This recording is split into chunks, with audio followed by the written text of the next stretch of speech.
Hey there. Welcome back to my Conversations with No One, where I try to share my experiences of living in a state of non-duality. These conversations aren't promoting non-duality over duality or trying to teach others how to achieve it, but simply providing a look into what it's like to experience it firsthand instead of as a belief system, practice, or philosophy. I was recently exposed to a perspective on non-duality that shifted something in my understanding, and I wanted to take this time to share it here.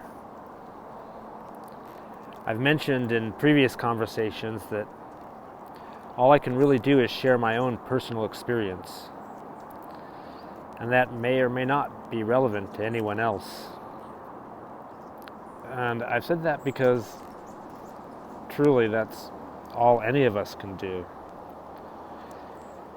To anyone listening to these conversations with no one, nothing I say should be interpreted as the absolute truth about experiencing a non-dual state. First of all, the non-dual state is multifaceted and multi-layered, especially in the way it interacts with our experience of duality. The experience of non-duality itself is a duality experience because you have to perceive an I there to experience it. Also, my experience of non-duality is happening to me constantly. It's a flow with aspects continually shifting and mixing with my experience of duality.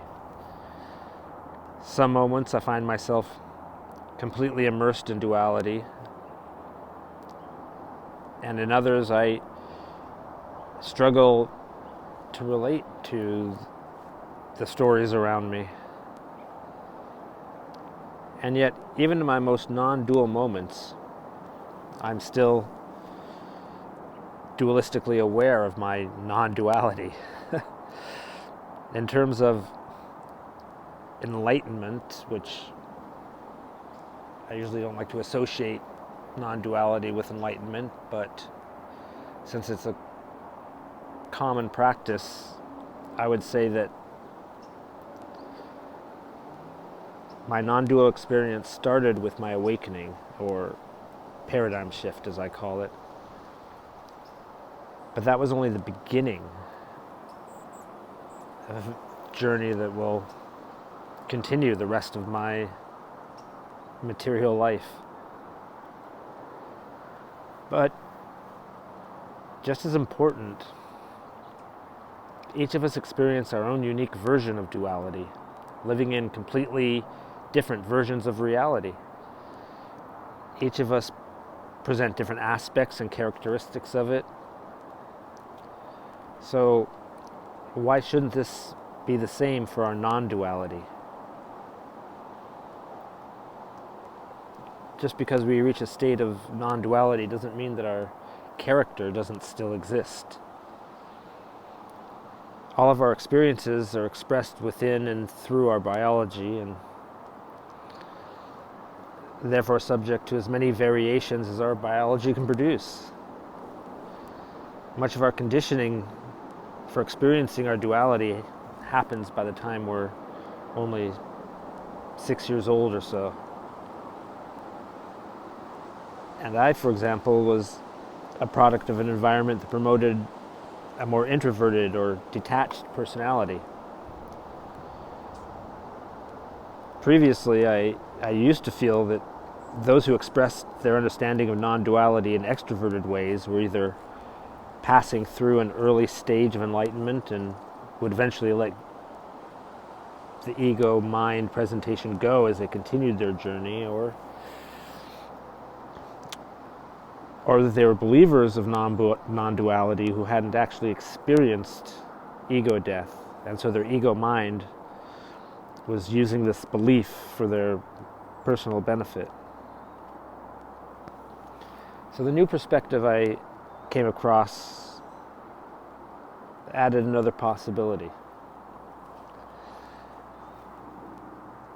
Everyone has developed their own versions of duality, personality traits ingrained in us during our childhood. Some people are extroverted or community-based in their expression. Some want attention and recognition, etc., etc. It would follow then that each of these variations would have its non-dual expression as well. Those who are community-driven might naturally strive to come together and come together with others in communities and share their dual and non-dual experiences. Others who are the type who want recognition could engage with a non-duality as teachers or spiritual leaders. And some, unfortunately, would express their non-duality in order to manipulate others and satisfy their dualistic desire. So, with this in mind, it's possible that my expression of non-duality is more inward focused because that was my expression of duality.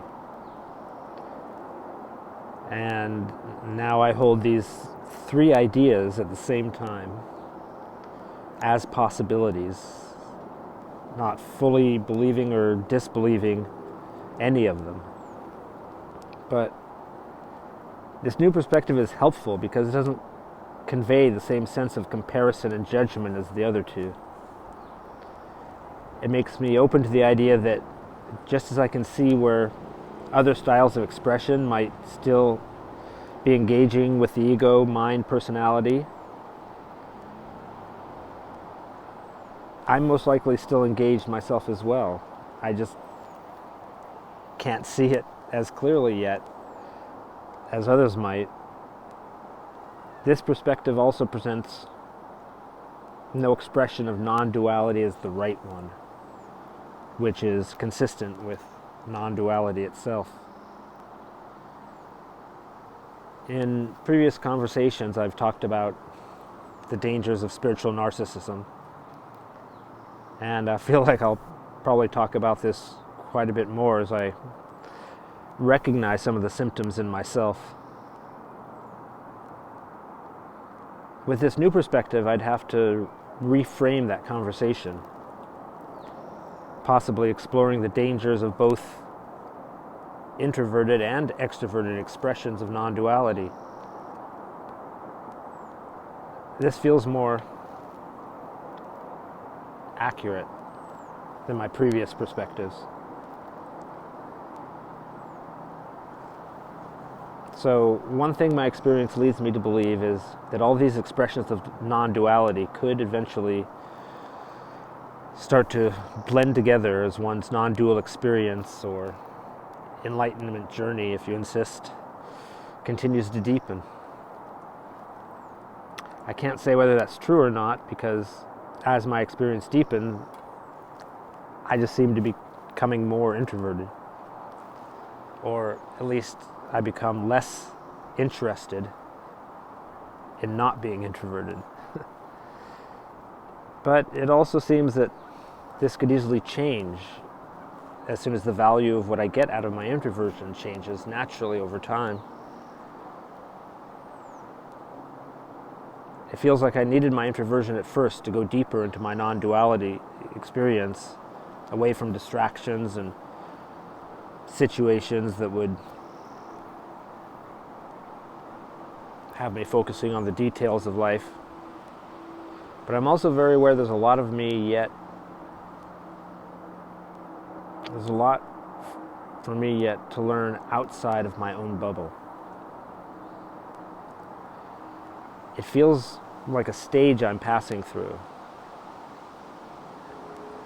And maybe that's because in my past I've been very extroverted as a performer, engaging in music, putting on shows. But then it's also equally possible that my journey will keep taking me further away from participating with others in the outside world.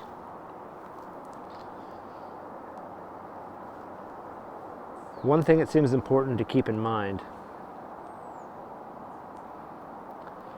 is that all states of being are actually states of becoming. Everything is in flux at all times, and no one is the same person they were a moment ago.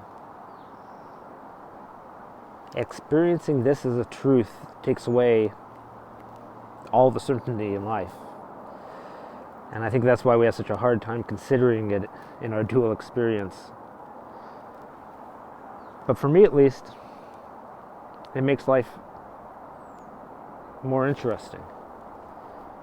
Accepting that everyone and everything is in transition instead of being an end product changes everything. The need to judge others and compare ourselves simply goes away as sort of a pointless exercise in futility. Sort of like taking pictures of clouds in the sky and then expecting them to look identical next time you look up. So, while I might have absolutely no idea where this journey is taking me or how I might experience or express it further down the road, at the moment I'm enjoying floating like those clouds. And I honestly look forward to all the other experiences I'm yet to have, whatever those turn out to be. Well, that's all I've got for today. Thanks for listening again, and you take care of yourself.